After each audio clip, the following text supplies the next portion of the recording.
আসসালামু আলাইকুম। এত সুন্দর সুন্দর নৌকাগুলা মানে আমি একলা দেখি, আপনাদের না দেখাইয়া মানে ভিতরে অস্থির লাগে। তো আমি ভাবছি যে আপনারাও দেখাই। এত বিলাসবহুল বট।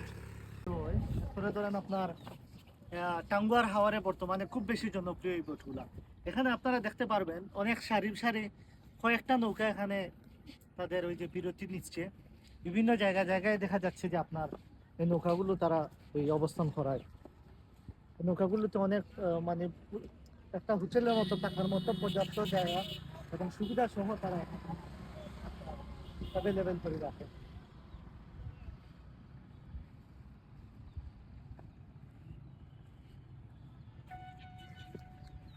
এই নৌকাগুলো নিজের স্বচক্ষে না দেখলে বোঝা যেত না যে মানুষ লাখ লাখ টাকা এনে এখানে থাকবে। একটা নৌকা আপনার 2 দিন 1 রাতের জন্য